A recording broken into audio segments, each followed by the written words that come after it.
नमस्कार, स्वागत है आपका डिफेंस खबर चैनल पर। और आज की अपडेट्स कुछ इस प्रकार हैं। भारत ने गरुणा V2 4x4 हवित्जर तथा भारत 52 हवित्जर ये दोनों ही खरीद के ट्रायल के लिए सऊदी अरब भेजी। इंडियन एयरफोर्स के पायलट्स को C295 एयरक्राफ्ट की ट्रेनिंग देने के लिए उत्तर प्रदेश के आगरा में बनेगा सिमुलेशन स्टेशन। भूटान के राजा खेसर नामग्याल भारतीय प्रधानमंत्री श्री नरेंद्र मोदी से मिलने दिल्ली पहुंचे। अमेरिकी एलाई जापान ने प्रतिबंधों के बावजूद रूस से तेल खरीदना शुरू किया। वेस्टर्न कंट्री इटली ने अपने देश में अंग्रेजी समेत सभी विदेशी भाषाओं पर प्रतिबंध लगाया तथा कंबाइंड कमांडर्स कॉन्फ्रेंस 2023 में प्रधानमंत्री श्री नरेंद्र मोदी ने हिस्सा लिया।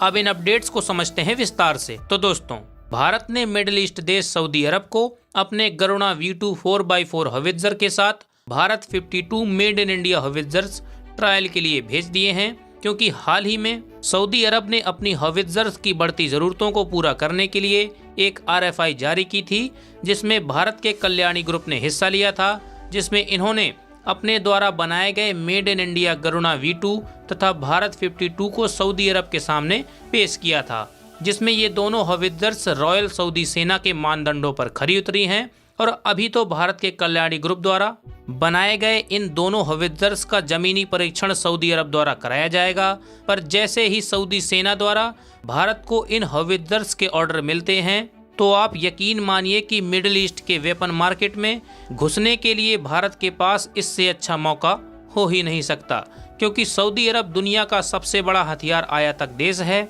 ऐसे में सऊदी बिलियंस ऑफ डॉलर्स के हथियार हर साल परचेज करता रहता है, और अगर ऐसे देश को भारत हथियारों का निर्यात करने में सफल हुआ तो भविष्य में भारत ऐसे देशों को हथियार बेचकर लाखों डॉलर कमा लेगा।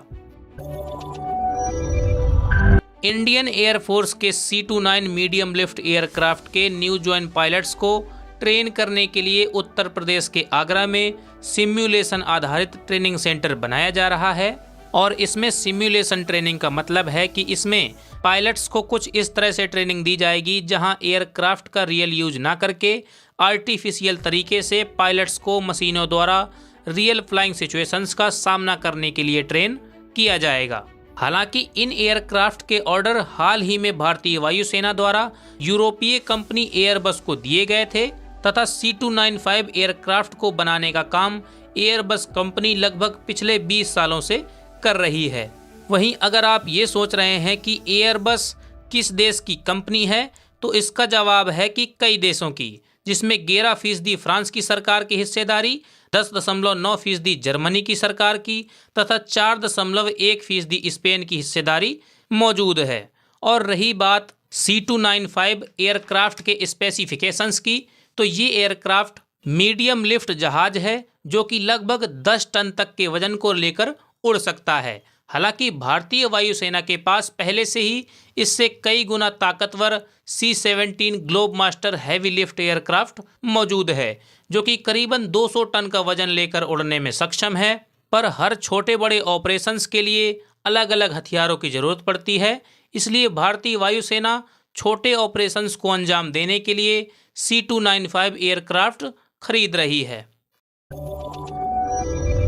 हाल ही में भूटान के प्रधानमंत्री के डोकलाम विवाद पर चीन के ऊपर नरमी बरतने वाले बयान से मचे शोर के बाद भूटान के किंग खेसर नामग्याल भारत यात्रा पर आए हुए हैं, जहां उनकी मुलाकात भारतीय प्रधानमंत्री श्री नरेंद्र मोदी के साथ फिक्स की गई है तथा उनके भारत आने पर दिल्ली में भारतीय विदेश मंत्री S जयशंकर ने उनको रिसीव किया। ऐसे में कई विशेषज्ञों का मानना है कि भूटानी प्रधानमंत्री के बयान के बारे में भारतीय PM नरेंद्र मोदी द्वारा भूटान के किंग से नाराजगी जताई जाएगी और उन पर यह दबाव जरूर डाला जाएगा कि भूटान अपनी हद में रहते हुए भारत की सिक्योरिटी में बाधा बनने की कोशिश ना करे। नहीं तो हो सकता है कि भारत ने अगर अपनी उंगली टेढ़ी कर दी तो कहीं ना कहीं भूटान को बड़ी समस्या का सामना करना पड़ सकता है। और देखने वाली बात तो ये भी है कि एक भूटान ही नहीं, भारत के सभी पड़ोसी देश भारत से हर परिस्थिति में मदद मिलने के बाद भी भारत के खिलाफ कोई ना कोई बयानबाजी थोड़े थोड़े समय में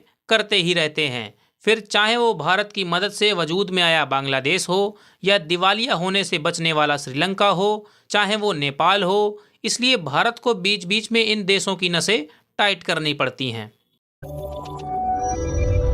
अमेरिका के मोस्ट इम्पोर्टेंट एलाई जापान ने भारत की तर्ज पर रूस से कच्चा तेल खरीदना शुरू कर दिया है और जापान के इस फैसले से अमेरिका को एक तगड़ा झटका लगा है, क्योंकि अभी तक जापान खुलकर अमेरिका द्वारा रूसी कच्चे तेल के ऊपर लगाए गए प्राइस कैप का समर्थन कर रहा था और रूस से प्राइस कैप के ऊपर एक सिंगल बैरल क्रूड ऑयल तक परचेज नहीं कर रहा था। वहीं रूस यूक्रेन जंग में जापान बढ़ चढ़कर रूस की नीतियों की बुराई कर रहा था, पर अब क्रूड ऑयल की कमी से जूझते जापान के तेवर बदलते हुए नजर आ गए हैं और इसमें कहीं ना कहीं अमेरिकी डिप्लोमेसी की भी हार है, क्योंकि अगर जो बाइडेन ने रूसी तेल पर प्रतिबंध लगाए थे तो उनकी ये जिम्मेदारी थी कि वो अपने समर्थक देशों को कच्चे तेल की कमी महसूस ना होने देते और सऊदी अरब, यूएई तथा इराक जैसे देशों से प्रोडक्शन बढ़ाने तथा कच्चे तेल की कीमतें कम करने का दबाव डालते, ताकि ग्लोबल चैन सप्लाई में रूस का तेल ना होने से भी दुनिया में कच्चे तेल की कमी ना होती। पर अमेरिका ऐसा करने में नाकाम रहा, इसलिए मजबूरी में जापान को रूस से तेल खरीदना पड़ गया।